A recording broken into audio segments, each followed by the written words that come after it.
I have decided to take several strong but necessary actions to protect the health and well-being of all Americans. We have issued guidance on school closures, social distancing, and reducing large gatherings. Most of us remember where we were in mid-March of 2020, a time of empty streets, lockdowns, and economic turmoil. The S&P 500 slumped close to 20% in 1 month.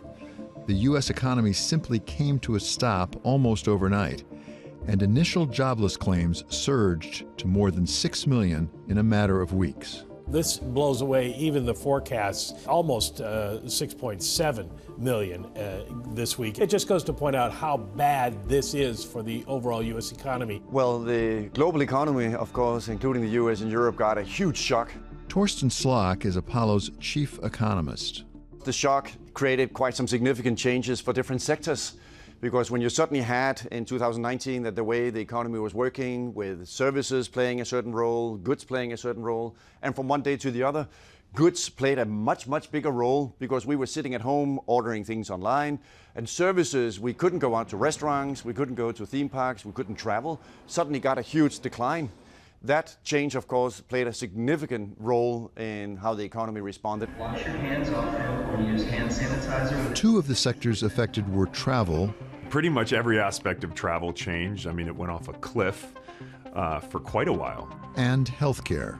You know, I always say trust is the currency of public health, and right now it's bankrupt. Healthcare was where we all were focused in the spring of 2020. Dr. Charity Dean is now CEO and co-founder of the Public Health Company. But in 2020, she was the assistant director of the California Department of Public Health.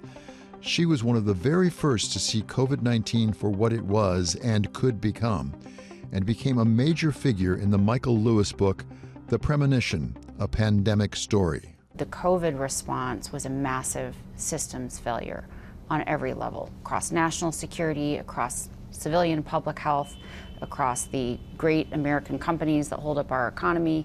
We did not actually have the capabilities to respond to it. And my view of that gets clearer and clearer 5 years later as I understand just how deep that devastation was. I still believe that the gift of COVID is it exposed the problems so that we Americans could do what we do best, and that is innovate solutions. I think Americans learned a tough lesson. That is, no one's coming to save you. A 2023 Gallup poll found that Americans' trust in the medical system fell in the years following COVID, from 44% in 2021 to 34% 2 years later. The tension between civil liberties and providing for the common defense of Americans is the oldest tension in public health. It's as old as our country. Ever since there were vaccines, there's been the argument over vaccine mandates. I am not afraid of that debate because it's the right debate to have, protecting individuals' right to choose versus protecting the whole. I massively support vaccine requirements for kiddos entering public schools. Why? Because the kids that are vulnerable, they have a right to an education that is safe. They have a right to attend school and not worried they're going to get infected by measles because someone else wasn't vaccinated. Having said that, Americans questioning a vaccine mandate during COVID, I think that's just very American. It's who we are. At our core, we're rebels, fighting for our freedom, fighting for our individual liberty.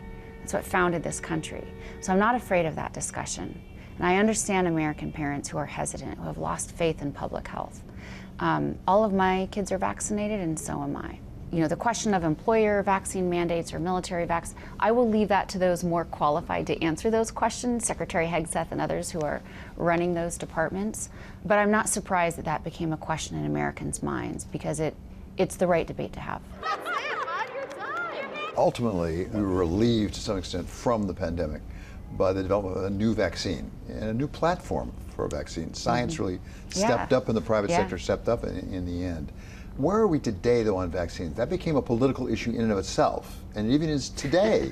We have a new Secretary of Health, right, who is really skeptical about vaccines. We have a measles problem right now because of small children not getting inoculated. Right. Where are we with our confidence in vaccinations? Yeah, I love this topic because it's the juicy one, and most people are afraid to talk about it. Americans developed distrust of what they were told from public health officials about the safety of the COVID vaccine. And I understand. They want to protect their children, and they want to make the best decisions. And for parents, it's hard to do that when you don't know who to trust. But make no mistake, the COVID vaccine saved millions and millions of lives.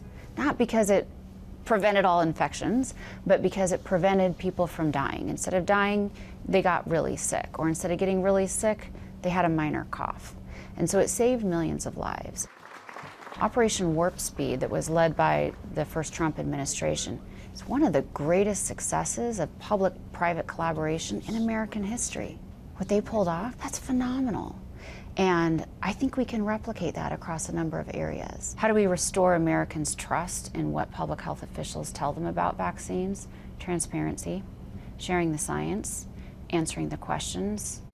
If Americans have struggled to regain their trust in the healthcare system, they've shown little trouble rediscovering their zest for travel.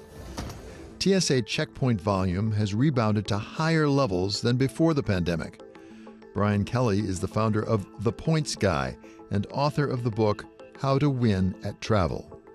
There were multiple days in 2024 where there were over 3 million passengers going through the TSA, record-setting numbers. I think the biggest thing is business travel. You know, there was such a huge block of Monday to Thursday consultants and salespeople and traveling for every meeting via plane. And that has not returned. Now, business travel has returned in different ways and more conferences, but that has impacted pricing. Because the consumer, throughout the pandemic, there were amazing deals to get premium economy and get a taste of business class at a fraction of the cost. And I think what happened is consumers got used to sitting up front at those discounted rates. And now that those rates have come up, they're still not as high as what they used to charge business travelers. So consumers are taking fewer trips, but spending a lot more. That's one of the biggest trends. We've seen the reemergence of multi-generational family trips where people are spending a lot. Even though there has been a call back to office, so many people still have those flexible work environments and are working from abroad. So while traditional business travel has not bounced back at the same levels, it just looks different these days. While the pandemic changed the way the consumer traveled, it also changed the way companies operate, such as hotels. Many mid-tier hotels have gotten rid of daily housekeeping and gotten rid of room service and stocking minibars. You know, originally those were cut in the name of safety, but I think a lot of that is actually out of cost cutting. A lot of the industry saw an opportunity to cut back on their services that they offer and get consumers used to it. You know, at the highest end of luxury, there has been pushback. And, you know, from my experience staying at ultra 5-star hotels, things are even better pre-pandemic. But in that 3- and 4-star hotel, they have gotten consumers used to not getting daily housekeeping or at least having to request it in the name of safety. And it has shown the hotel companies are doing incredible. They're all growing at rapid rates. Kelly says the growing push to require workers to return to the office will only help business travel. But Slok warns there's still a long way to go. If we go back 5 years, almost all of us were working from home, something that I don't know we'd thought about before. How much did it change the working patterns and the uses of offices and getting together in the office place? And this is really important today, in particular for commercial real estate and office, including here in Manhattan, because there are studies by Nick Bloom, who is a professor at Stanford, who shows that today, if you look at the data, we still only have 50% of the work week, meaning and the office relative to what we had in 2019. So that's another way of saying that when you measure how many people swipe their cards going into office buildings, not only in Manhattan, but across the country, you have that we are still only at an occupancy rate on a weekly basis that is 50% of what it was in 2019. And that has had implications for if we don't come as much into the office, of course, then we don't go and eat lunch in the middle of the day. We don't at the same time commute. Therefore, we don't use public transportation. So measures of public transportation, including in New York City, are still only, for example, subway usage is only around 2/3 of where it was in 2019. So working from home has definitely changed in a lot of different ways. And there's also a huge blossoming academic literature about, does that mean that productivity is lower, or does it actually mean that productivity is higher? Whether working from home is more productive or less productive, it does affect employment in all the businesses ancillary to the office building. So there are employment ramifications of working from home. Absolutely, and that's also why you have seen a shift also on a sector basis there, that there's still some challenges exactly in everything. If you used to buy something when you drove to work, then people just now are at home all day long and they're not having lunch. They're maybe not shopping the same patterns they did before. Maybe they buy things more online, which is exactly what all the trends are showing. It is the case also that now it's more possible for people to get a job remotely.